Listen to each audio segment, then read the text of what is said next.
Sounds good. Yeah, I am prepared. Okay.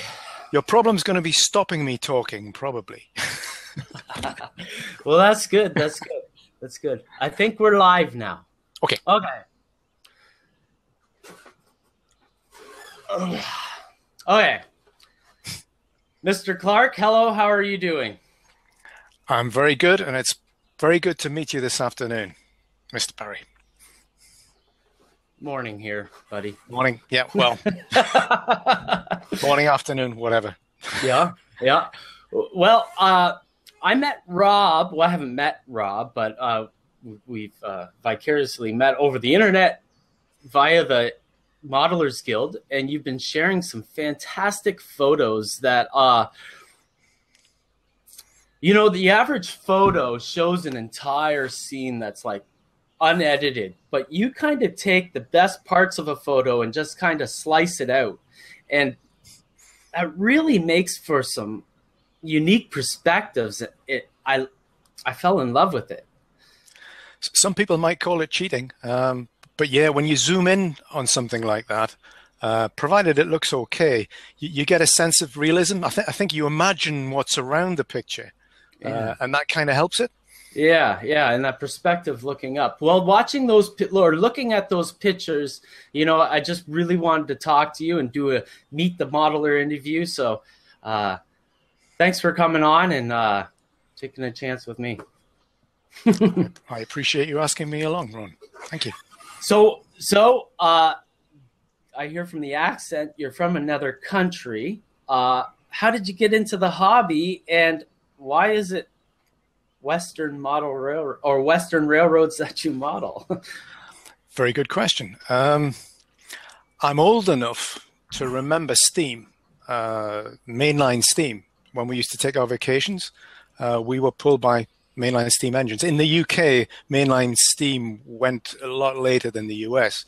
And obviously, as a child, I had the obligatory train set. So that was a formative thing. I think young children, young boys are very, very much influenced by steam engines. So that stuck with me. But then it went away, and I started playing with a toy called Meccano. I don't know if you've got that in the US. It's a British thing. Yeah. No. It's a metal construction toy. You can make anything out of it. And it was very popular from the 1930s to the 1970s, which was when I was a kid. So I played with Meccano, didn't do much with trains. And I got the Meccano magazine, and in August 1969, and hopefully you can see this. Yeah. This thing turned up. So this guy, Graham Highland, had built a Meccano model, and this is about 4 feet long, of a Union Pacific 412-2. And that quite impressed me. I actually wrote to this guy. This is before the internet, when you used pen and paper. We communicated a little. But of course, that got me looking at American locomotives. Struck your fire. Yeah, and that's what it should look like. And this just hugely impressed me because steam engines in the UK everything's covered over. They're kind of streamlined. Yeah. But an American steam locomotive, I think very sensibly, hangs everything on the outside. But it just looks hugely impressive. And once I saw this picture, I just started reading up about American railroads and American steam superpower in the 20s. And it just grew from that. And that's why I particularly like American railroads and ended up modeling railroads. That picture really has all the bells and whistles right up front, doesn't it? Yeah, it's hugely impressive. Yeah, and that's what did it for me. But around about 15 years old, I did try to do some American railroads, but it's expensive, and I wasn't very experienced. Yeah, I bought one of those MDC Roundhouse 060 kits. Probably the worst thing I could have done. It was quite difficult to build, and I wasn't that skilled, and I ended up throwing it out. Anyway, along came girls and music and life, and I did nothing until I was probably about 55. It's about 5 or 6 years ago. I think it's the usual demographic. You get older, and you've got more time and you've got more money and you start looking for things to do. And I went back to railroads, and they were American because of what I just told you. Mm-hmm. And I started building. And I built a chainsaw railroad, just a small 4-foot-long thing. Mm-hmm. And then having got rid of that, I then moved on to the Cornhill and Atherton that you see now, which is about half finished.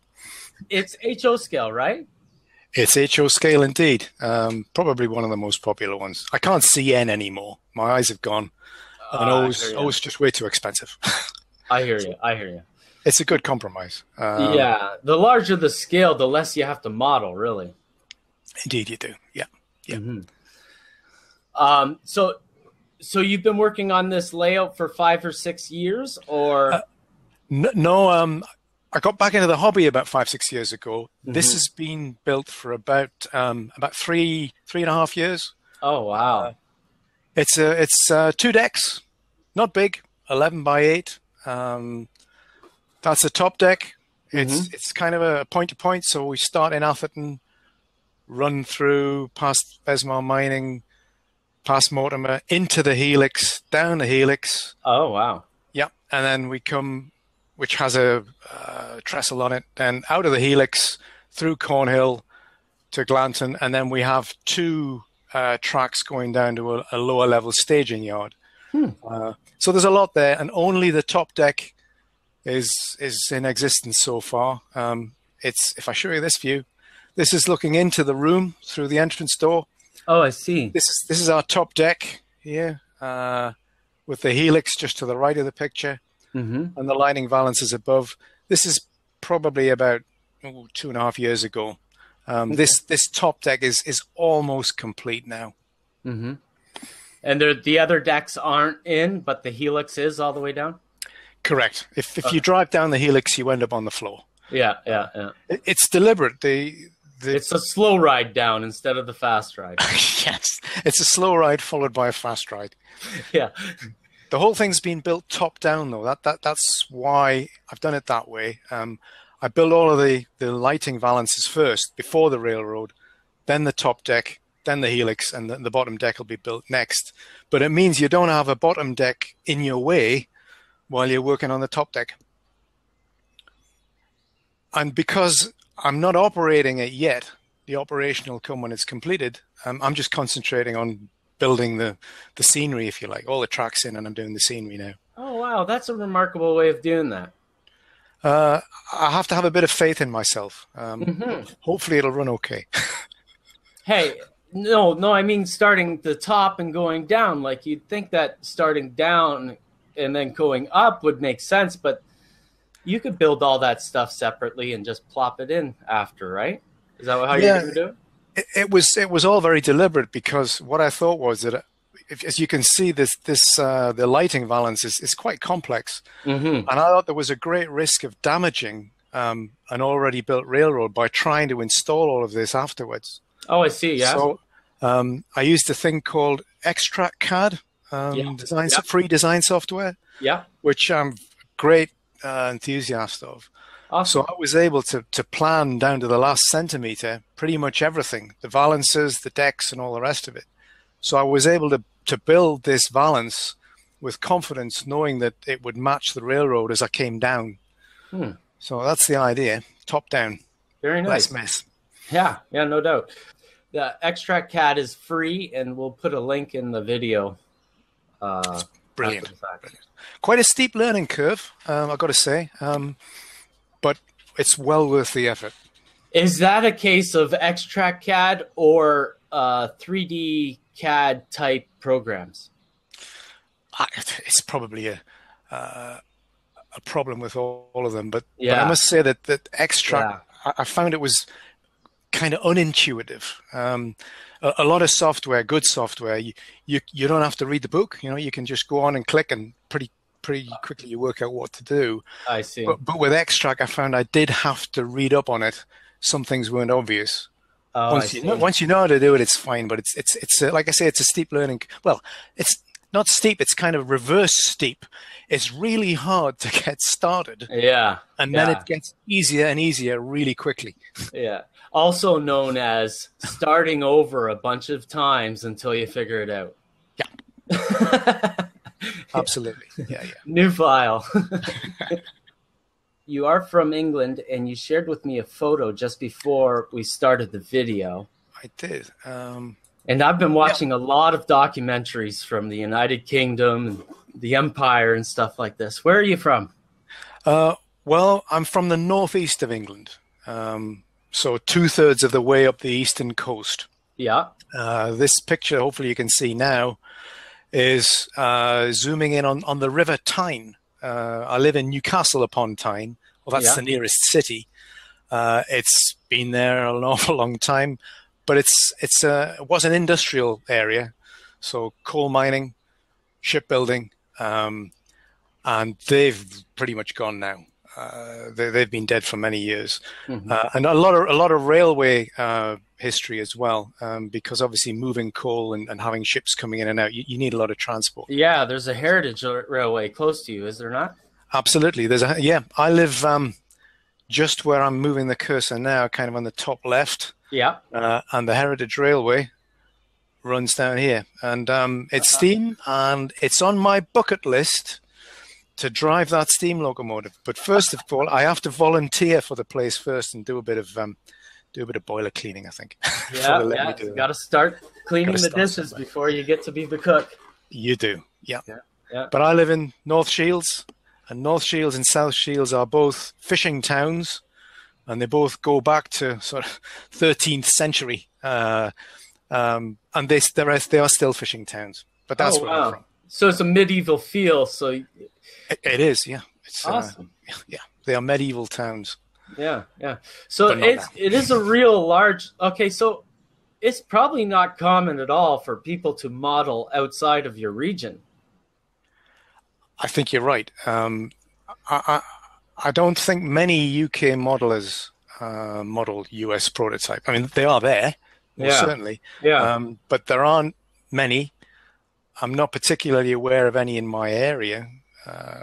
In my part of the town, my part of the UK. But like I said to you before this, I'm a bit of a lone wolf anyway. Yeah. It's a weakness.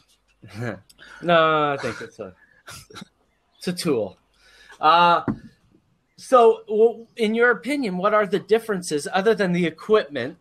I have a suspicion of what you're going to say, but what are the differences between UK and North American scenery? I guess I'm saying the American scenery is a lot, in general, a lot grander. Although that's not a big pull for me because I model short line. It's not big mountains, but there's the scenery. In the UK, railway lines are kind of segregated from the scenery. You know, there are fences everywhere. Yeah, like hedgerows. Yeah, absolutely. Yeah. So in American railroads, everything's much more open. I feel that American railroads are more part of the community and the landscape, whereas British railways kind of run through it. So that's part of it. And like I said before, I think the equipment is more attractive. It's bigger. Bigger is better. Yeah. The muscle car version of the railroad. Yeah. Yeah, I like muscle cars too. I was very unusually in about 1964, I think as a 9-year-old or 10-year-old, I was interested in American muscle cars. Used to try and get Hot Rod magazine. Yeah. Still like muscle cars.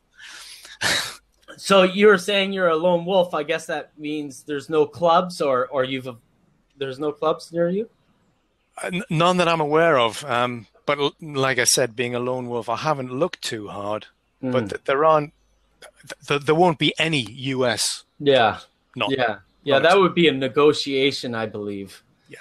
Yeah. And probably not a friendly one either. I don't know.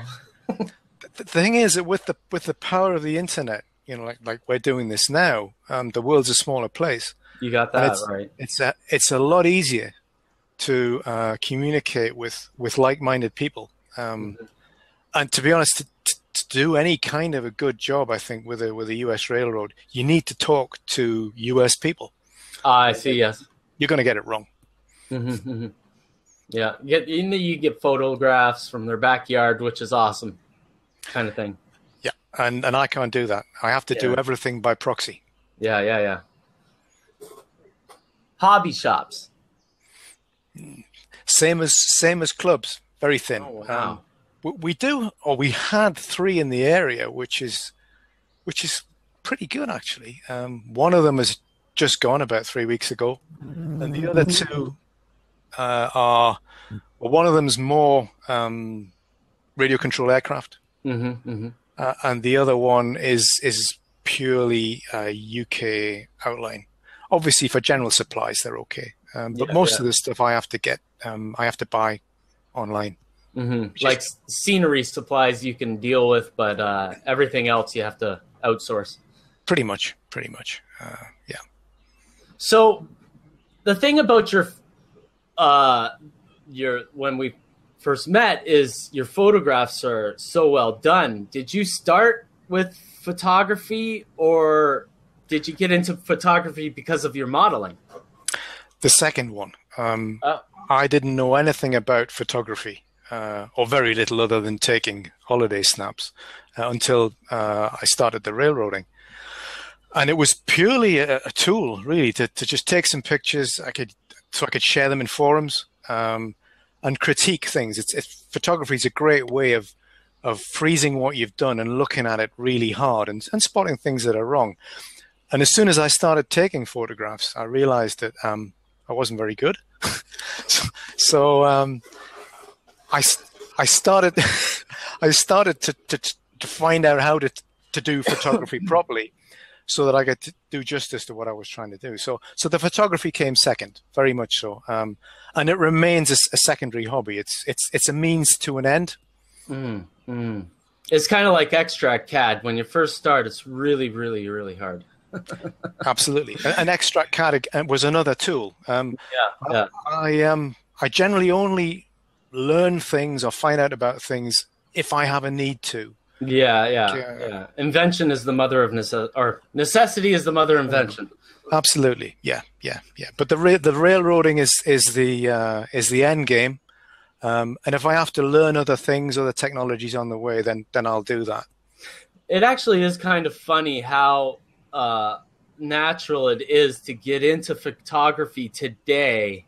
I don't know if this was the way it was back in the 70s, but today photography really is a tool that you're using to find that unpainted detailed part, or that piece of plaster that's showing out stark white. Like, if you can see it in a photo, you can go back and fix it.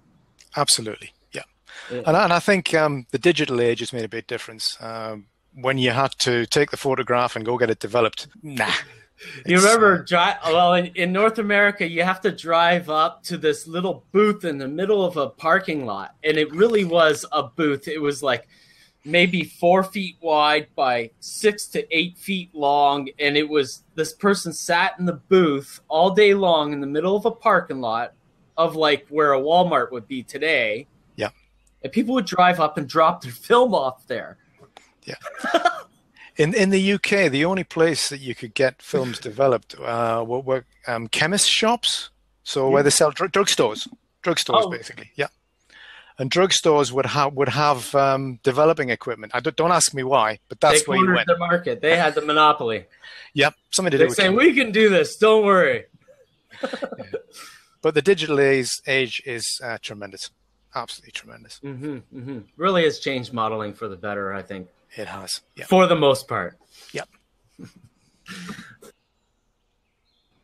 What kind of equipment do you use for the scenes? Like, you're not just using photographs. Like, when I look at your photographs, they're as focused at the first blade of grass to the last blade of grass in the scene, and that's not done naturally. Correct. I do use good old snap camera, a Lumix, and that's fine for taking quick pictures. It to be honest, that'll take a better picture than a single lens reflex. Yeah. Hurry.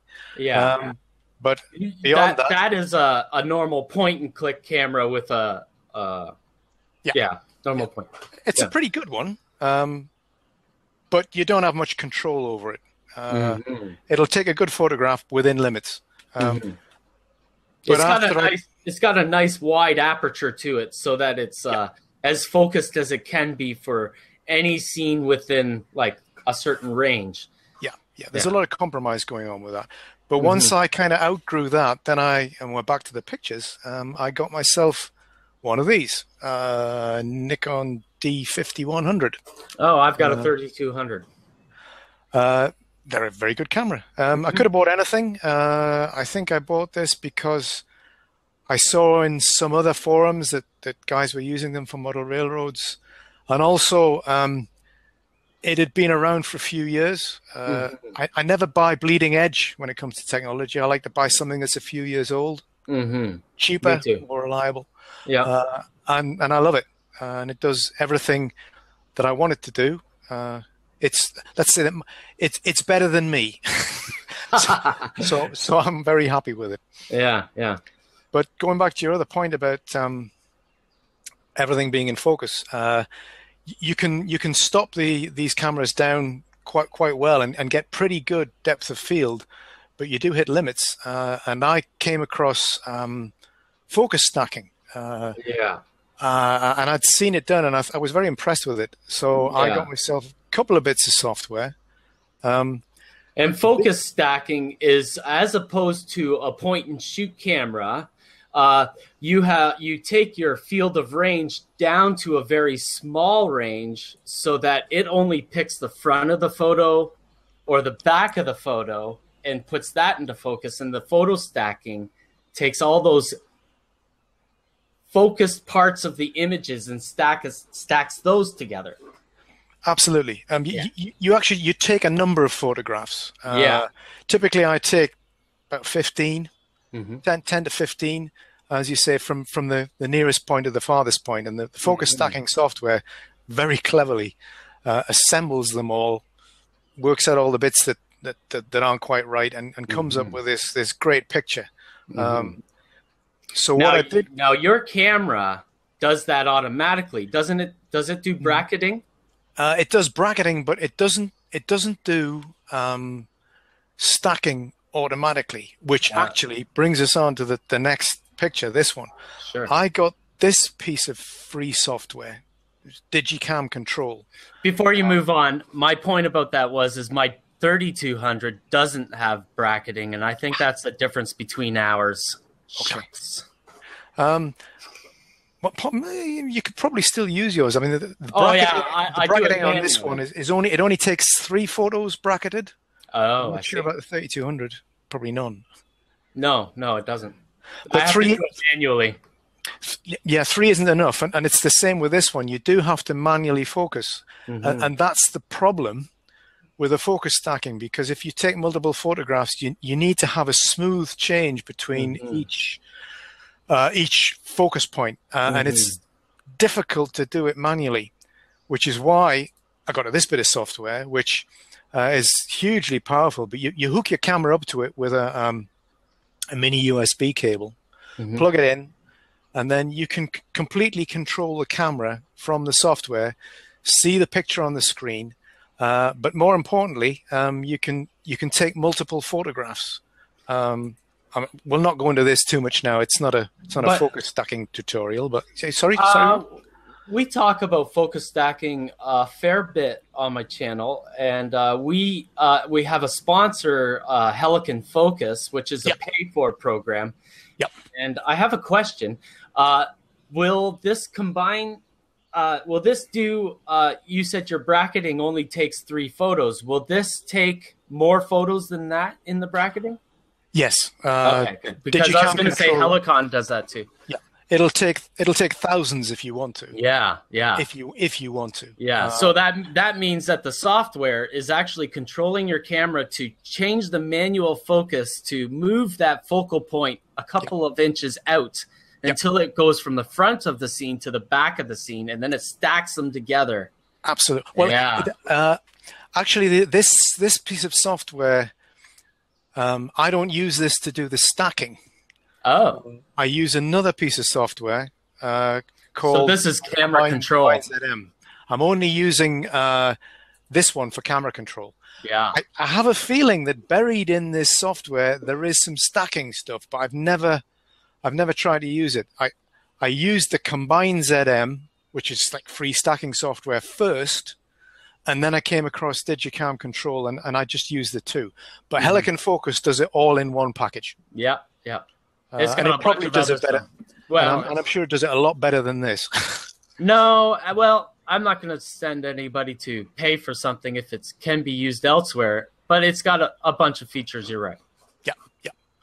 So anyway, very briefly, what you do is you can probably see there's a green square here.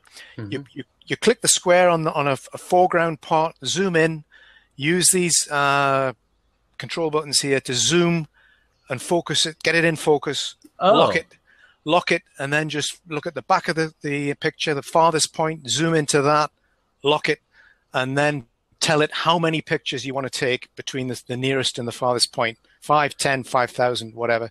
And then you just go away and leave it, and it just takes the pictures. Oh, that's interesting. That does that much differently. Yeah. To be honest, I haven't used Helicon, so I don't really know what the differences are, but I think that they do the same thing, obviously. Yeah. It's just interface. Yeah.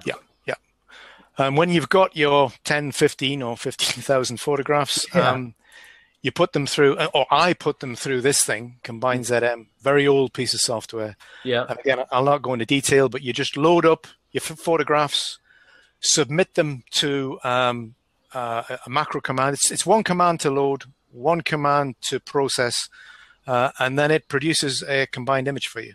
And this is an example here, not a particularly deep one. The only peculiarity is the software creates this strange border that you have to clip off. Yeah. But it works. It's free and it works.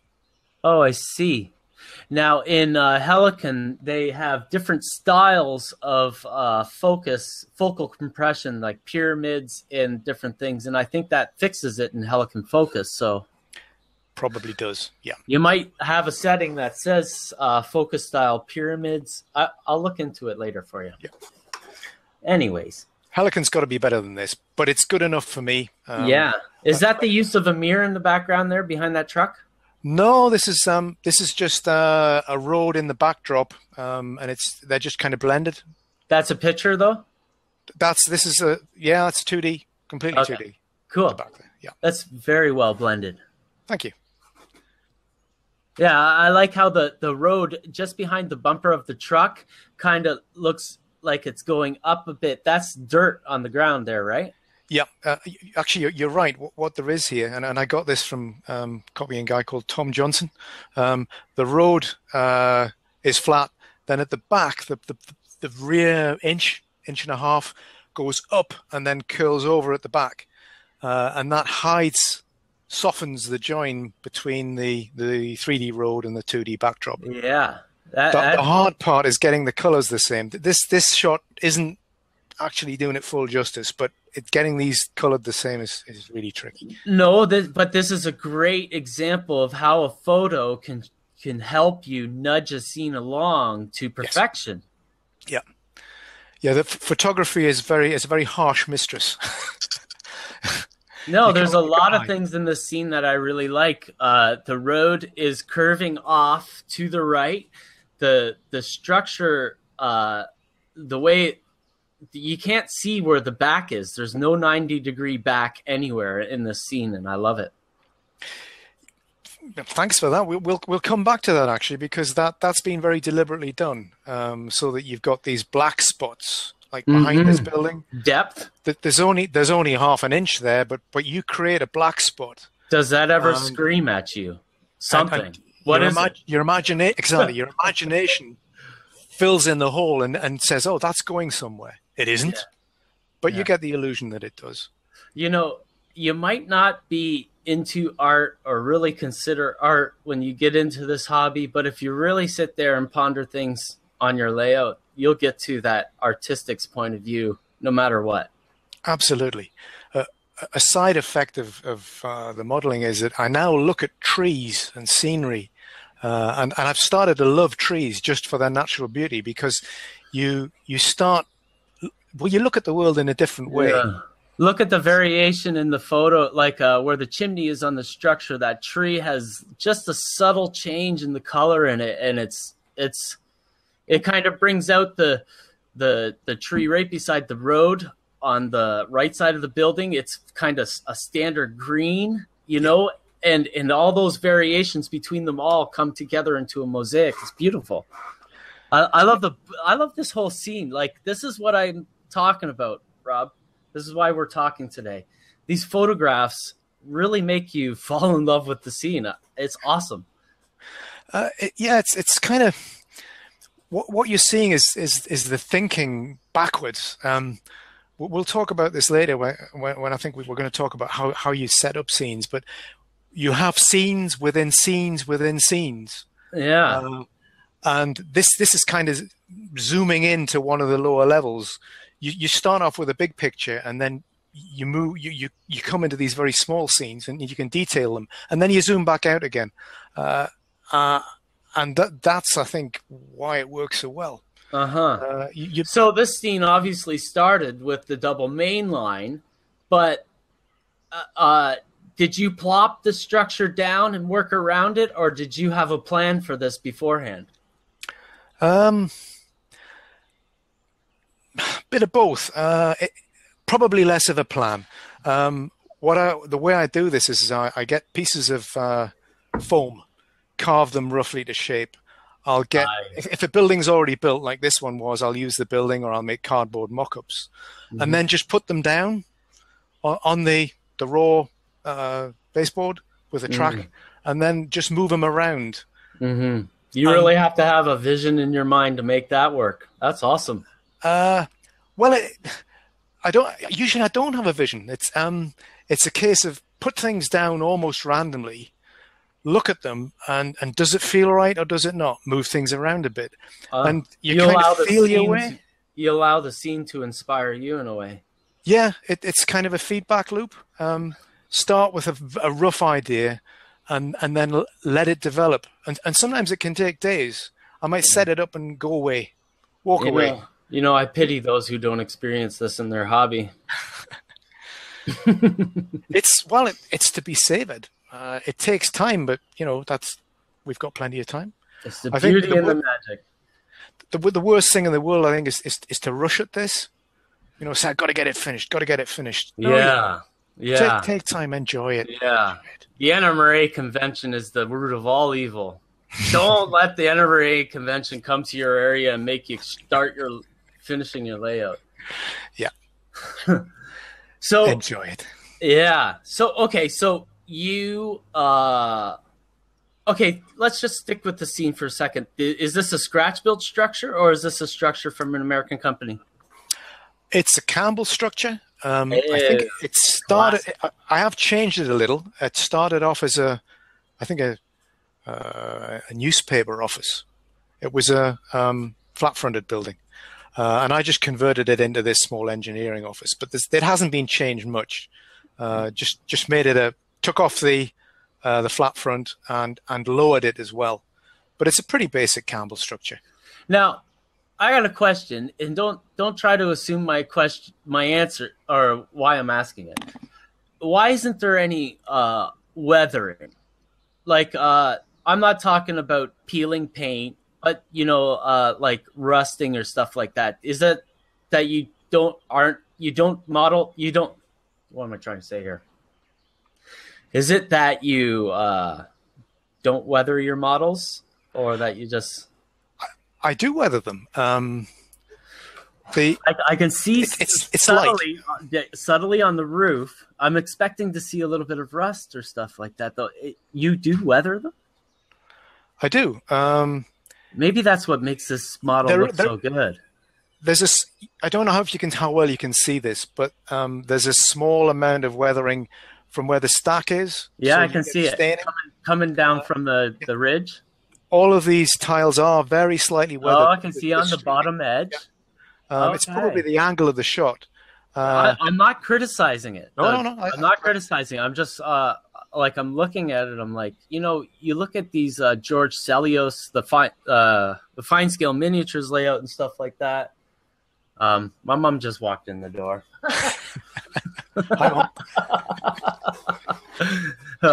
But I was wondering who was looking over my shoulder. But you look at these layouts, and the comments is that they're over weathered. Yes, This is very I agree. subtle. I agree. This scene looks perfect. Yeah. The reasoning here is that these people are looking after their properties. Okay, I can see weathering on the sign there. Now there's a little bit of dirt. You know, Yeah. he isn't going to clean that sign every week, but there's a little bit of dirt. And the truck. You can see there's some grime around the wheels. So there is weathering here. There is weathering, but it's very subtle. It fits the scene so well. Yeah. Even the dog's weathered. That's cool. That's cool. But I agree with you that there's a kind of a I'll use the term rust bucket, which is a bit emotive, but you can, because some stuff does get very, very rusty, but I think people tend to overdo it, and there's a risk it becomes a caricature of reality. Yeah. Well, the thing is it's not unrealistic to have over-weathered stuff, and it's not unrealistic to have something that's aged gracefully like this, who's had, a handyman do the spring activities. You're right. It depends on the circumstance.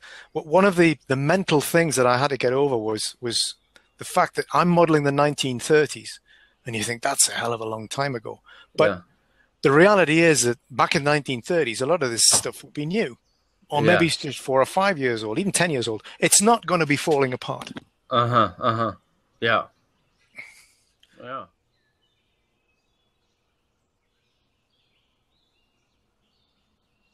So we were talking about your photo, and I was just noticing that the next question was the coloring of the scenery is impeccable.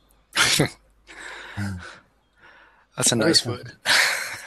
Yeah. Do you want me to share again and pick up where we were, and we can just ease into it? Yeah, let's move on to another picture, though. Show us another scene, and sure. let's pick it apart again. Let's just talk about things that people who don't build models would never be able to come up with. Okay. Like this, I like to do things that are interesting, and this little troll event that's happening today, it's still ongoing. Oh. I just think to myself, to really put the worth out for my interviews, is I have to connect with the modeler in you and pull out the questions that no other talking head could ever come up with, because they'd never even go there in their mind, Well, you're doing a very good job. I'm enjoying this very much. Yeah, I'm trying my best not to have all this stuff affect me, but you can tell. I'm buzzing on the inside with I'm tormented. Just so you know where we can be going next, that's the picture we were looking at. I think the next question, as you say, is about coloring of scenery. How do you do scenery? And what's that? Oh, yeah. I'm zoomed out. So I was going to show this picture, which kind of, it goes through all of the construction techniques in one picture. And then... This is really cool, because that photo... Here, I'm going to share your screen. Present your screen. Let's present your screen. There, you're locked on you. So, because we were talking about George Sellios earlier, and he's got a scene that's much like this. No? Maybe not the lower line. Yeah. But he has a floor to top of the bench scenery like this. This is awesome. He does, yeah. It probably makes it look a little bit more dramatic than it is because of the angle of the shot, but it's a very deep scene. Mm-hmm. So that was going to be able to talk about the different techniques, and then in terms of coloring, just have a look at this, which I've got to say is a Woodland Scenics advert. Sorry. Mm-hmm. And then a bit about general stuff. Okay. Trees and what have you. So that's the direction we can go in. Okay. So that's your helix in behind there. That's how you've hidden it. Exactly. Hiding a helix was a challenge. I see a little half door underneath there, so that's a service entrance, I take it? On the right here, Yeah. yeah, this is the entrance room to the door, to the entrance door to the room. Oh, that's where the tip out is. Yeah, or is so it a duck under? it's a duck under, yeah, and there'll be another fold-up section for the lower deck to be built here. Oh, I see. So that's going to be complicated. Yes, a bit more complicated. This originally was a lift-out section, but it made the scenery very difficult to join, so I just gave up and made it permanent. So that is hard shell, though? Yeah, it's on the left. You can see we've got mesh, aluminum mesh, and that's fastened with hot glue. And then the next layer is where we've got plaster cloth applied. Skipping over to the right, the brown area here is sculptor mold, and this has had an earth wash applied to it, a pigment. Yeah. And then the other stuff is plaster castings. That tip out is possible to become whatever. You could still cut that out as an ex carpenter. One of these days, you're gonna take that on, I bet. I may well have to when I get a little bit older and I can't do the duck anymore. Yeah. Because it is really easy to hide these seams after you get experienced. And the way you're using mirrors and stuff like that, you use a 45 kind of where the scenery kind of overlaps each other, like two pieces of paper laying on top of each other. It'll be hidden, lickety-split. I know what you mean. Yeah. For the future. Yeah. Fear not. Let your ideas go all the way. Yeah. So I see the line that is that the second level line, and then this one here? Do you mean? No, the one below it. Oh, this. Okay. That is pretty close to the exit of the helix. The helix is it's a herniated helix, so that the bottom level is pulled out. The bottom turn is pulled out. Oh, I see. So we get the trestle here. I mean, this is all finished now. This is an older photograph. Yeah. It was really just to try and get some visual feedback as the train goes through the helix, because it's boring. It disappears. Yeah. So it's gone. We enter the top right here. This is coming off the top deck into a tunnel. Yeah. One turn round, and then we come through this open section here, a cutaway section. So we get a bit of feedback there. It disappears for about 3 turns, and then we see it again on the trestle, and then you can't see it round the back. It comes out onto where is going to be the second deck, the lower deck. Yeah. Cool. Very cool. So this is actually all completed now. I just pulled this one out because it showed all of the different construction techniques. And all that rock is sculptor mold made out of the RTV molds. It's plaster in Woodland Scenics rubber molds. Yeah, you really can't beat that stuff. It's just it's amazing. Very easy. Yeah. Heavy, but it is. What you can't see is the 4 huge legs on this helix, because the whole thing with all of this plaster casting, as you say, is very heavy. Yeah. Well, it's actually a feat to put this stuff together the way you have. It's very nice. Thank you. And then if we move on to some more of the coloring techniques. So this is, as I said to you earlier, is an unashamed Woodland Scenics advert. There isn't anything on here that isn't from Woodland Scenics. I do use other things, but not in this picture. So you've got the plaster castings that are from their rubber molds. You've got the tints from the different washes. Yeah. Yes, yeah. Thank you. The washes, different washes. You got fine turf and fine earth that's blown on here. Light green there. And this stuff is, I think it's realistic tree material. Fine leaf foliage. Fine leaf, that's it. Fine leaf foliage. Thank you. Yeah.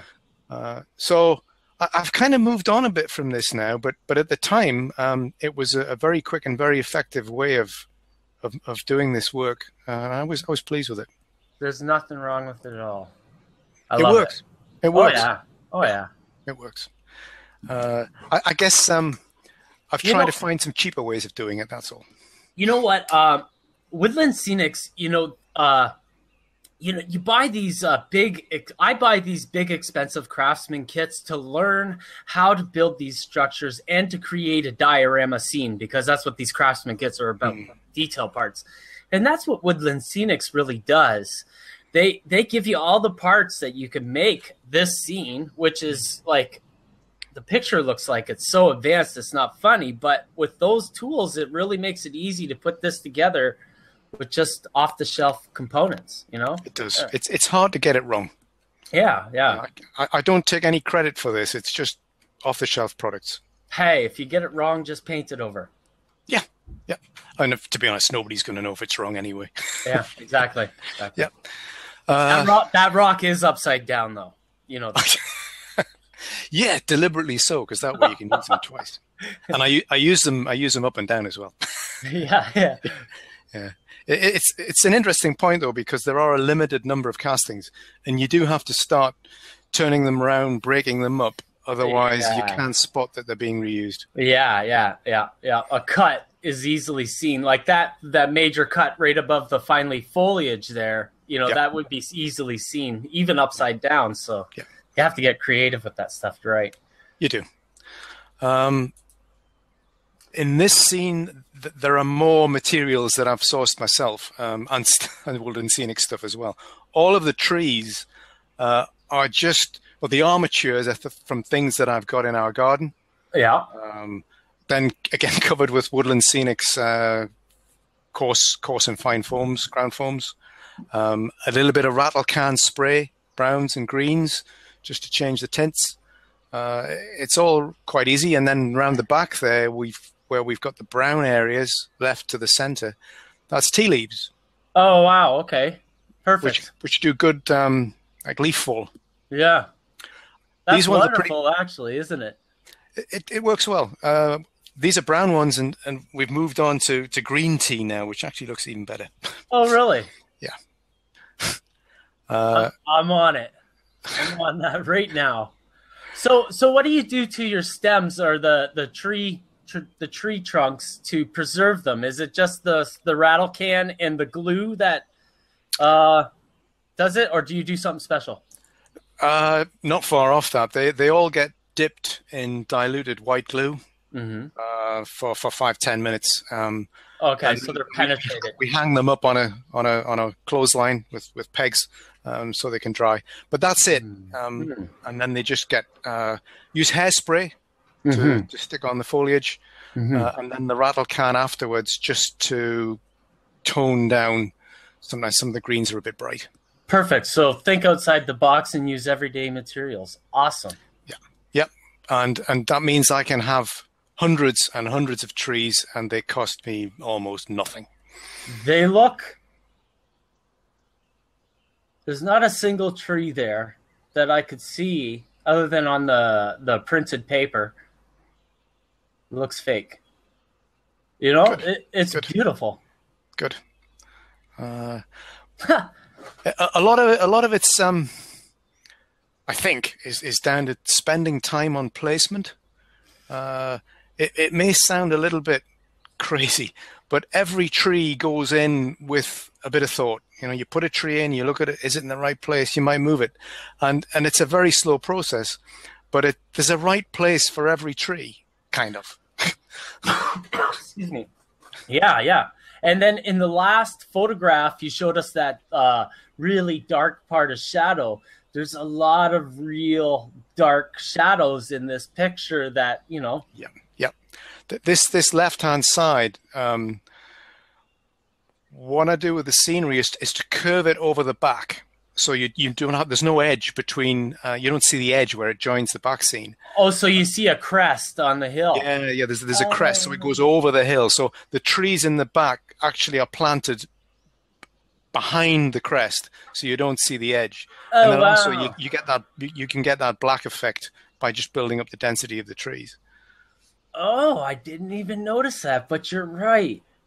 Oh, wow. Can I zoom in and? Oh, I'm just thinking about it. That's such a great idea. Like, because that is that horizon line, and you've just made it, and those trees are on the other side of the hill. Yeah. Rock and roll. It's not a I can't claim to have invented it. Hey, you know what? You pick up ideas from lots of people. You know what? Every idea that you've ever had, you've improved upon it. So, what do? You know what? The first thing that I ever did on the internet after getting in the hobby was taking some sawdust and making ground foam out of it. And I got in crap for it, for not saying the guy who created the invention. You know, it was like, I don't even know who he is. Pray tell. There's nothing new under the sun. No, even if you read about somebody else's idea, try to improve upon it, and don't own it. Just say, this is what I did. Share it. Don't own it. Absolutely. Maybe try and improve upon it. Mix techniques together, and you end up with something that's unique to you. But it's just a collection of lots of other ideas. Yeah, share this stuff. I don't know. Okay. Static grass. Static grass. I can see some in the front here, but you don't use a lot of it, do you? Let me just move on to a static grass picture, because we got some static grass. Now, you made your own. Did you use a reverse ion generator for yours? I didn't make my own, but it wasn't far from it. I bought a really, really cheap grass gun. And it looks to me, you know how you can, I've seen articles on converting these fly swatters. Oh, okay. And it looks to me like this is a commercial attempt at converting a fly swatter. So it's okay. It's like it was very, very cheap. Pre-hacked device. Yep. Great. It works. That's it awesome. Works. Okay, that's all you want. And you can see there's a lot of static grass here. It's perhaps a little slower than using one of these $150 this AC picture jobs, says so but much to me. This picture says so much to me. You see how the hopper is staged to the side here. The train's coming in. The hopper looks so substantial as compared to the size of the engine coming in the back, but they're all so in focus. And then even the sawmill off to the side. Yep, this is focus stacking working hard. Some people don't. Wonderful photo. Funnily enough, some people don't like this too much. They think, and I see the point, that it's a little unnatural, but it's dramatic. So, but that's not your thing, though. So I think we'll just leave that statement with how it left. There's a place for both techniques. Sometimes you want to soften the background of the foreground so you can focus on something in the middle of the picture. Other times you want to just see everything. And you use the technique that fits. Well, if we were talking about the engine in this picture, we could use the foreground with the fade or the out of focus or bokeh effect or whatever you want to call it. Yep. But this is awesome. It almost looks like that engine was like cut in from a real photo. You must use natural lighting. Do you have good lighting?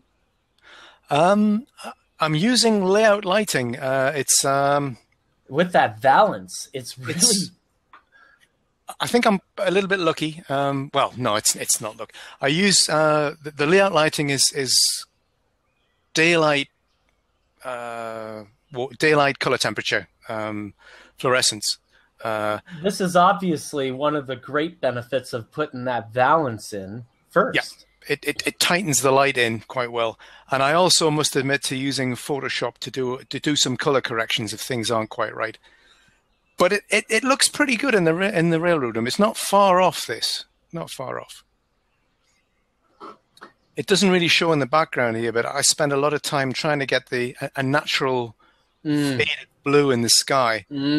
It's a little bit more blue when you're actually here, but it works well in photographs because it kind of disappears. It's a lot of sky can look unnatural because there are too many clouds, and I just kind of make it go away.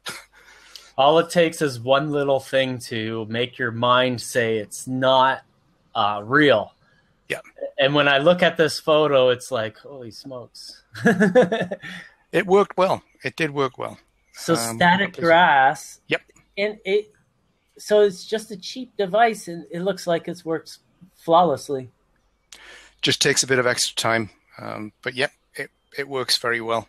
Extra time. Do you do it in layers?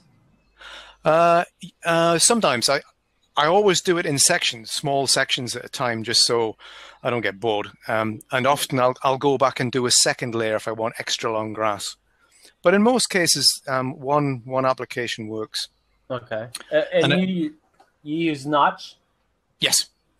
I use about 4 different colors, mix them all together, so you get a slightly more natural effect. Mm-hmm. And again, I use rattle can.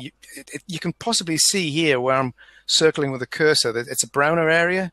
Yeah. And I've just misted that with some rattle can brown, just to add a little bit of light and shade. Cool. So you use a card to kind of like block the track and use your rattle can to mist some. I use my hand. Just put my hand on and mist over. You're like me. Yeah. You like to add glue with your finger too, right? Yep. There's nothing that you can't fix. Yeah. I must admit, I'm very imprecise.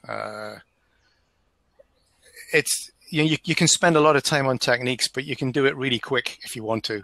Yeah. It's all the details. How did you get did you buy your details for the sawmill, or was that a kit? Oh, well, it's a bit of both. We'll just find the sawmill. Let's see now. Let's go back to this. I'm about to build a sawmill myself for my Sierra West kit. Yep. Oh, look at this. This is beautiful. It's 95% scratch built. What happened was there was a guy who did a scratch built sawmill. I think on Model Railroad Hobbyist. It was kind of like this center section. Sure. And I used that as a bit of inspiration for the basic shape, and then just carried on and extended it. And I used Woodland Scenic's rural sawmill kit for part of it. So in the center there, you can just see the saw blade. Yeah. The saw blade and the upright steam engine. And some of the gear at the back here, they're Woodland Scenics, but everything else is scratch built. This is my first attempt at nearly 100% scratch building something. Wow, very good. And it's turned out quite well. Yeah. So the move on a bit. The boiler was scratch built. So that's just pieces of wood and plasticard and paper, bits of metal. Just wait. So you laminated a piece of dowel with a piece of paper that had the rivets poked through. Yep. Just it's 3 wrappers, one for the smoke box, one for the boiler, and one for the firebox. And I just, as you say, put the rivets in with just a sharp, that's my old school compass actually, and then just put them onto a piece of dowel. And there was a bit of wood formed the firebox, and that's pretty much it. And then all those piping, you just drilled right into the dowel and shoved it right in there. And wow, very nice. Brass wire. So it cost nothing other than a bit of time, and it ended up looking reasonably good. Hell, you look clever doing it too. So this is awesome. It was an experiment, which I was very pleased with it. It worked quite well. How did you do the firebox door? How did I do the firebox door? It's just 2 pieces of styrene Paper. sheet. No, 2 pieces of styrene. Yeah. Both kind of oval, well, sort of square shapes, just rounded off, and then again a couple of rivet pops there. Small piece of wire. That's all it is. Yeah, but you just have to wrap your head around it, and you really make anything out of this stuff. Yeah, And the paint and weathering hides a lot of sins. Yeah. This didn't look so good when it was plastic and paper. Paint's amazing. No, I'm amazed by it. I think people learn just by looking at this. Yeah. This is awesome. And looking from the other end, this was a derrick that I built. The upright boiler here was another component from that original Woodland Scenics kit, but the rest of it was scratch built, just using things from the scrap box, really. Bits of plastic, bits of cardboard, bits of wood, one or two pieces from other kits, and it just takes time. Yeah. You just find that one piece and you stick it in your pocket. Oh, I could use this for something. Because you were saying earlier that you buy some Craftsman kits to and put them together to see how they go. Yeah. And in a way, that's how I ended up scratch building, because I've looked at some Craftsman kits, particularly older ones that I've got from 1960s on eBay. Yeah. And all you get is a box full of sticks and a piece of paper with a vague clue. Yeah. And after I built a few of those, I thought, well, I'm almost scratch building anyway. Yeah. And you're talking Campbell's kits. Yes. Yeah. And they're really all about having those types of rivets, and it's like loose detail that represents but is totally effective. You know, like those rivets, they fill in the blanks for your mind. It's a small thing, but you're absolutely right. It adds some convincingness, and it's a tiny little thing. Yeah, it doesn't take much at all, really. Huh. Awesome. Very good. Very good. Campbell's kits are still going, by the way. Yes, I believe the company was bought by somebody else who kept the name. Yeah. Yeah. I heard. I think the guy knew the former owner and is keeping it going as, he's going to make good money doing it, because they're pretty much the pillar of Craftsman kits. Like, even though they're kind of cheap and low quality, they're really the pioneer of Craftsman kits. Absolutely. Been around for a long time. I'm very pleased with them. Mm-hmm. But I'll probably do more scratch building now. Yeah. I've lost the fear. No, I believe you. So what kind of stains do you use for your wood? This is pretty much all India ink and alcohol mix. And then most of the weathering is done with weathering powders. Don't ask me which manufacturer. It's some obscure UK make, but it's weathering powder. Just applied on. You can see here that's Campbell corrugated roofing, and then that's just done with rust, like a red oxide weathering powder, and various other colors on the roof. Weathering powders are great. Bit like the rivets thing. You stick some weathering powders on something and suddenly it looks real. Like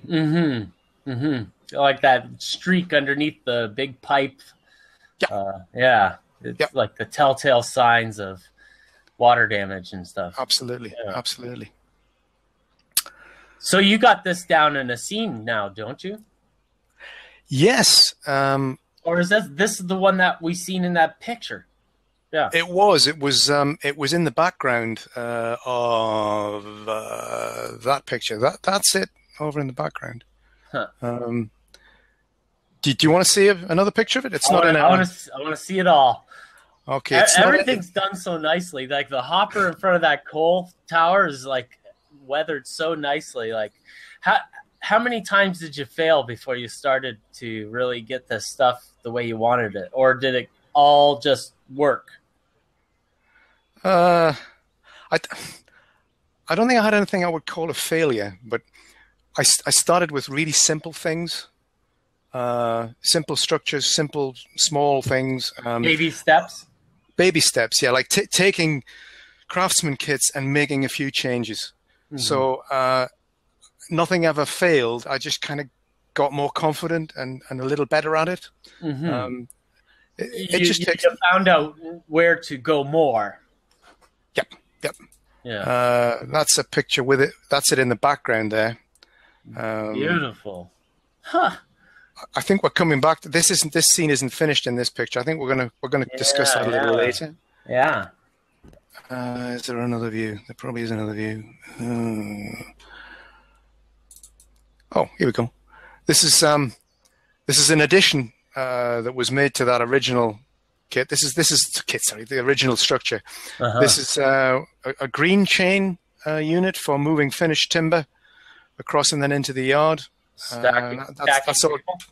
Yeah, and it's all, again, that's all just scratch build. Yeah. That took me about 15 minutes. Yeah. Not obviously longer to weather it and paint it, but to actually construct it took no time at all, because you're just using scrap materials, bits of wood. Yeah, but when you're scratch building, the time it takes to do the scene is not the building of that. You probably pondered this thing for a while. Yeah. That's the way I build models. People complain about me not finishing them. It's like I haven't even thought about how to do it. So, yeah, you're absolutely right. It's the thinking time that counts. And it pays off, because when you actually come to do it, it happens a little bit more smoothly. Yeah, purposeful. Yeah. Don't want that. Okay, where should we go next? Let's look at those cottages. Okay. Yeah, because I love the clothing hanging on the line. Well, let's have a look. We'll move to that picture. Yeah, take us on the tour, Monsieur. Take a little tour. Because I know you commented on this bank when you first saw the picture. I'm a modeler, buddy. I can talk about this stuff all day long. So this is like an earlier version of the scene where I was trying out houses, trying to get the levels. I had actually decided the levels, hadn't really decided the backdrop. But this is pure sculptor mold here. Behind is some carved foam, and that's just covered in, filled in with sculptor mold, and it's just natural sculptor mold applied roughly. Quite dry. It does a contour or joins them together in a hill-like way. Yeah, and you get this nice textured effect on the front. And so there's the printed paper in the back. You just put that there just to get a feel for it, or yes, is it absolutely going in? It's not the finished backdrop. It was just really to get a feel. I was trying out ideas as to how the backdrop should look. Painting the picture in your mind. Yeah. You know, we were saying earlier when you were asking me about how did I set up a scene, I just moved things around, try ideas, try different pictures. An earlier iteration of this whole scene was more of a town scene with a street behind, but I binned that, and we ended up with this. So, sculptor mold, and then we apply here a little bit of stain. It's just a Woodland Scenics Dark Earth tint. Actually, can you go back one picture? Sorry. Yeah. That's tea leaves all between those rails, eh? Not on this picture. No, this is just ballast, mixed grey and brown granite ballast. Okay. Having said that, in a later picture, it's all filled in. This is all tea leaves in here, but I haven't used them here. This is actually ballast. Oh, okay. So in the next picture is the tea leaves. Yeah, these are tea leaves here. Oh. Yep. Tea leaves. Yeah. And here. Very cheap, very easy. Yeah. Just it's the right color. Yeah, a white. Yeah, it's a great base color, because when you put grass on afterwards or other things, and this shows through, it looks good. Doesn't need any extra treatment. And it's free. It's free. Wow. It's not that it's free. It's a texture that sits down as opposed to, a rock that'll sit way up high on the ground. It really sits down nice. I'm going to use this stuff. Yeah, it's good. I'm on it. And you can see here, this is a finished backdrop. What I eventually decided to use. The trees are much different now. Yeah. They're more in line with some of the backdrop trees that I use for the rest of the railroad. I decided that I should try and keep a similar style of tree, because it jars a bit sometimes if you try something too different. Are these Joey Ricards, or do you print your own? Print my own. I found these with my friend Google Images. There's a ton of stuff out there. It's amazing what you get when you put trees in Google search. Absolutely. So I just found a good high-res image, and then using Photoshop, you can I think you can probably tell here that this is the right-hand side is a reversal of the left with a little bit of scaling. So it's quite easy to move the trees around to get different pictures. Yeah. Cut and paste. Paste. And I'm lucky enough to have an A3 printer on the inkjet, so I can print fairly large sections and join them together. And then you can put trees up the joins. So it's very flexible. Yeah. I wouldn't say it was cheap. Inkjet isn't cheap, but it's flexible. Well, as compared to buying, well, actually, this is totally custom, so you really can't buy this. No, you can't. But it has that advantage that it's exactly what you want. Yeah. Yeah. And when you thought about a scene and, you've really sculpted this, and you really can't buy this. Wow. You can't. And I see the road in behind that first cottage there. Is that another 45 that goes up onto the... Or is that for real? It's backdrop up until this point of join here. Yeah. That's pure backdrop. And then you've got a triangle there that goes into the backdrop? Well, actually, this piece isn't finished yet. In some later photographs, if we get to see them, there is actually a road runs across here. This hasn't been done yet. So there is much like we saw in the earlier photograph when we were talking about focus stacking. And there's a road here with a little hump to hide the join, but it just hasn't been done yet in this picture. Yeah. Well, the one thing I'd like to point out right here is the only bright colors that I see, other than the white on the houses, is the green on the trees. All the colors on the houses are really muted and toned down. Yeah. And that's really makes for a really realistic house. And that's really what made me say when we first met that your work really reminded me of my first guest, Evandro, because his models really have this color. Like he captures the color, and the really only bright colors in the scene is nature. Absolutely. You've hit on something that's quite important to me, which is to not use too many colors and try and keep it all a bit muted. I think George Sellius does an amount of that as well. There's a kind of a darkness to what he does. And it works for me. Not everybody likes it, but I try and use very few colors. As you say, there's grays and greens, the odd bit of red, just to add a bit of relief. Even the green here on the trees disappears a little when you start putting the foreground trees in place. But the whole thing is very calm.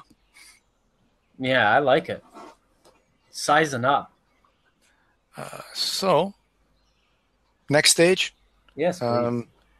Here we've obviously we've got background trees in which are filling in the gap. We've got some of that black effect we were talking about before, where you think it's going deeper than it is. Dead space, yes. Dead space, absolutely. And then this front section, all I've done is to blow. I think the term's called fly specking. It's something I saw Miles Hale do. So you get a folded bit of paper, put your fine turf earth ground form in there, and blow it gently onto the vertical surfaces, and it ends up with this quite nice dry earth effect. Like real mossy rock kind of look.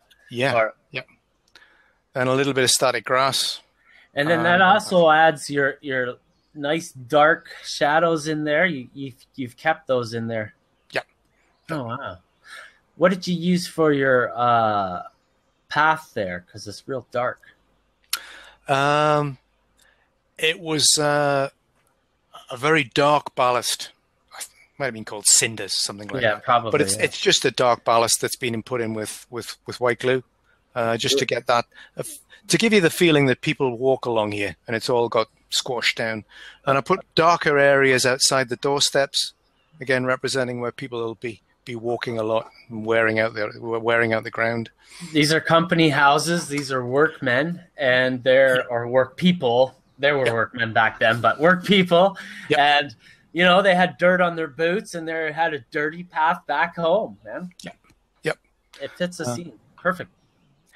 And one of the things that that I didn't think of, but when I was putting this out in a forum to get ideas, I showed a photograph. Let me just see it. You see this photograph here? This was the photograph that kind of inspired the scene to an extent. And I hadn't looked at this really closely, but another guy did, and he said, notice on top of the porch on the left there, all of the stones that the kids have thrown up. And I thought, yeah, that's a really nice feature. So we've got stones on the roof where the kids have thrown them up. It's just a little feature that, you know, it kind of brings some life to the picture. Yeah. That is a good idea. Yeah. There's nothing like real life for guiding you down the right path. Yeah. There's nothing like getting a couple of kids with stones in that scene to show people who don't figure it out. That's actually later on no, it's not in this scene. Since you mentioned the kids, we do actually have them. Quickly go there. Where are those kids? Where are the kids? They are around here. Oh, well, there's one kid. He's watching the chickens. Where is it? Yeah, there they are. Those are the kids responsible for the stones. Yeah, and the dog. No doubt. Yeah. No doubt. Beautiful scenes. It's really nice to see how like a scene can come together with colors and what colors you can use for a scene, because I think people really, use only what they have in the drawer as opposed to what they want to use. And, it's good to see photos like yours because then people can kind of copy you or, learn from you. Perhaps take some ideas. Yeah. So, yeah, I like Okay. it. What's the next scene, Monsieur? Let's see. I think, we were going to talk about how a scene gets composed, I think. Yeah. I think we've been talking about that for a while now, but let's keep it going. So, because I know a while back you said, how do I imagine a scene? Yeah. How do I build it? Perfect. The thing is to like break it down into manageable sections. Yeah. So this is one wall of the room. I kind of treat each wall as a scene in its own right. So 2 decks, 4 walls per deck. There's 8 major scenes on the railroad. And then in each corner, you've got a transition from one scene to the next. Yeah. So when I came into this scene, this left-hand transition corner was kind of done. It's a view block to bring it in here. And I decided I was going to put some kind of mining scene here. But that was about as far as I'd gone. We just have the main going through and the spur for the mine. And then it was a case of just putting things in there. This is moving on a little, where, again, I took some advice from guys off a forum who suggested I should try and model as much of the mine as possible. I was initially going to just do one building, but they said, why not do the mine, stamp mill, and an ore bin? And I thought, well, I've got space. So once you've decided that you need these 2 buildings, then the scene starts building itself, because the stamp mill has to sit above the ore bin, because that's how the material flow goes, out of the mine into the stamp mill, then across to the ore bin. So once you put that in, then the back scene kind of flows down from that. And then I decided I'd have a creek over here. So you can see how I'm just building it up by putting blocks in, moving the buildings around to see where things fit correctly. This is on the right-hand side of the scene, where I decided to put in a creek, like an S-bend creek, and a little mirror that we'll come back to later. That wasn't an original idea. So it just slowly grows. Well, yeah, those mirrors are never an original idea, but do they ever work once you figure out how to use them? Like I've seen a few people use them really well. You and I know Joe Fugate has done a really good job with the mirror on one of his roads too. Like it's just amazing how it works so well. Well, I think I may have another shot later on of it completed, but the hard part with the mirror is making sure that you don't get reflections of operators in the aisle. From certain angles, yeah. You really have to cut the angles to the views that work. Indeed. And what I did here was to cut the mirror off low and sit it right down. It's not too obvious here, but it's sitting low down in the scene. And you're looking at the S-curve, I can see exactly. Right there. Yeah. So the S-curve and the scenery work that ends up going in this corner of the S reflects in the mirror and sits high enough up that when somebody's walking around in the aisle, you don't see them. Yeah. And it looks like it's curving on back there. Yeah. There's nothing kills the realism of a mirror more quickly than seeing somebody's hand in it. Yeah, no doubt. That's a really good idea here. Just to put it down right at the beginning and ponder it. Yeah. Go ahead. Yeah. This is starting to build. We've advanced here, obviously. This is into the construction of the rock and what have you. Mm-hmm. That's about as much as there is to say here. We've looked at these techniques before, but it's just fleshing it out with something real. There's the mine entrance in the hill. Mm-hmm. This is going back to the creek scene. It's Campbell Bridge. Yeah. More of the aluminum mesh and the plaster cloth. It's worth mentioning. I lay all of my track on this foam. It's actually foam that you use for putting underneath laminated flooring. It's really cheap, and I put it everywhere. I put it on all the yard areas and on the track, so you get good sound deadening properties, and you can cut it away really easily to have like slight ups and downs in the ground. So it's cheap. Yeah. Again, I'll check that out. I'm sure we got different stuff than what you got there. I think it's a really open cell stuff what we have. But yeah, I think it's different. This is quite closed cell. Okay, so that's kind of like a foam board, kind of like a gator foam where it's got the paper on each side of it. It's not that hard. It's quite soft, but it is a very close texture. Oh, okay, I see. Okay, cool. And then we can see I'm just trying out some trees. It doesn't necessarily mean it's going to look like that, but I think you have to put things down because to visualize them. I'm not very good at seeing a scene in my head.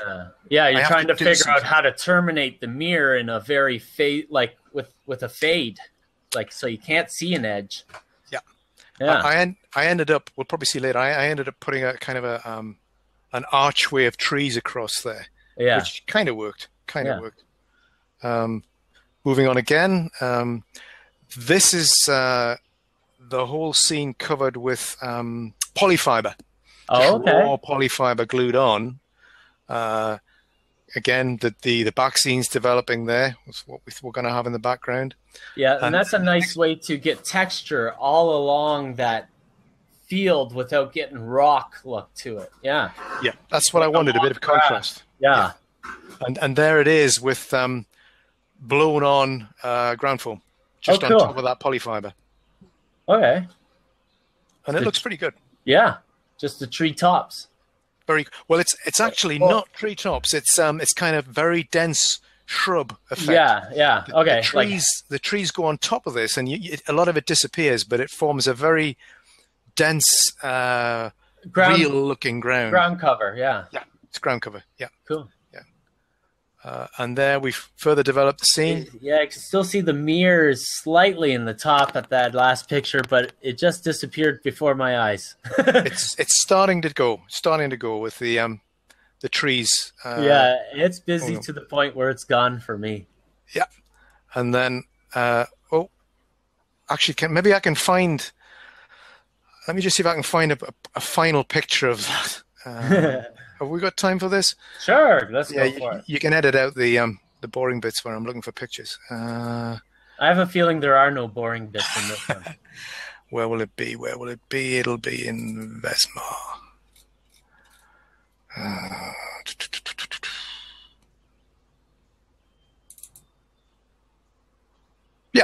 that's almost finished. Actually, no, I know where we go. There it is. Finished scene. Oh, wow. So that's everything applied. The depth in the water where your cursor just was. Look at the darkness in the middle there. Here? Yeah, like no, just all the way down past the rocks to the bottom of the photo. There's a darkness in the water there. It's just there's a lot of depth to it. You really do take shadow to its most useful task. I'm trying to find words here because I'm just in awe of the photo. Oops. Like even the back, I can see lots of shadow in the water. Again, I can't claim to have invented this one. I just followed guidance from lots of people in the modeling community and painted the base with lighter colors towards the edges and darker colors towards the center, and then put on quite a few layers of Envirotex, like epoxy, and it ended up looking like that, and a little bit of Mod Podge on the top, to get the water effect. Yeah, and it worked out really well. In fact, I keep accidentally going back to this picture, but that's the mirror again. You can see it in this photograph. Yeah, because the water gets really clear, but other than that, it's at a glance you wouldn't tell. And that pipe work there, that's a half pipe, and the pipe reflects in the mirror. And obviously, all of these stones are just reflections of stones this side. Yeah. But that was one of the advantage of doing this S-curve was that I could use everything that was sitting in here that you don't see from the aisle to form the reflection in the mirror. Oh yeah. So from that point where I'm moving my cursor backwards is pure reflection. It's almost like magic. Yeah, it is magic. It is magic. I was so surprised. Yeah. You let one kid see how you do that sleight of hand, and the magic's all over. And it is magic. Yeah. It only takes one little mistake, and the magic trick's gone. Yeah. To be fair, if you're in the train room and you look at it more than once, you're going to see it. Yeah, well, this brings us back to the photographs and why you want to have ultimate focus from the front to the back, so you can zoom into these photos where the suspect is, and get rid of it. Alternatively, make sure that the suspect bit is out of focus, and people don't see it. Exactly. You see how all of the trees have covered most of that. Ground foam polyfiber. It almost all disappears, but it's quite important to get it in there because it does show through, and you notice if it's not there. Mm-hmm. Helps with the depth. We talked about this. The depth in there, it isn't there. It's just creating darkness through texture in the trees. Mm-hmm. It's all about faking things. Yeah. Well, texture and different lines, like you can see the trunks on your trees, which is fairly rare, for the most part. People don't really make their own trees for the most part, so they probably don't. But it was the path of least resistance for me because, as I say, we've got a garden full of these things. Yeah, it's perfect. Why not? Why not? I imagine a lot of people don't have these natural materials to hand. It depends on where you live in the world and what you've got naturally occurring. I imagine most people don't think outside the box. Yeah. And as I keep saying, it saves money. Yeah. Look at this. You could plow through scenery with stuff like this. You've spent a little bit of money on the notch grasses, ground covers, which you can buy in fairly large bins. Yeah. But the good thing about the woodland scenic stuff is that it's a little and the Nock stuff, but it's quite pricey, but it goes a long way. Yeah. Well, you only need it for a little bit. You don't use ground cover for the entire grass. You got to put other stuff on. I think a lot depends on the size of the railroad as well. I mean, I don't know how big your railroad is. Is yours a large thing? Mine is. I'm making about 4 modules at the moment. One's an 8-foot long module and is a yard. Yep. And I've got an engine terminal that has is fully scenic, and that's 6 feet long. And then I've got a 4-foot long waterfront diorama. So they're all modules, and they're going to be for a railroad one day. But the interesting thing is that there's none of those are too big. And one of the things that's been great for me is that I've tried to keep the size of the railroad down, partially through what's the available space. But a huge railroad, great to have, but I think it's going to take you forever to build. Yeah. And you can, with a smaller railroad or modules, you can really concentrate on smaller things like this scene. Go to town on it, really enjoy it. Yeah, there's a lot of time joining those scenes together after the fact, but to start with a basic vignettes of what you want to present in your railroad and join those together. That's kind of the process for me too. Indeed. Yeah. So we've kind of got through everything that we had in our rough agenda. Is there anywhere else you'd like to go? Or are we done? You know what? I think we should end this today. Yeah, let's end it. Sure. It's been a great talk, Rob, and please keep on posting on the Modelers Guild, because I think you've really upped our game. Well, thank you very much. I think the Modelers Guild is a great place. There's a lot of people out there, and I enjoy looking at what other people have done as much as posting my own stuff. And like you, I've enjoyed the session. To the future. Awesome. Nice talking to you, Rob. Bye-bye. You too. Have a good day.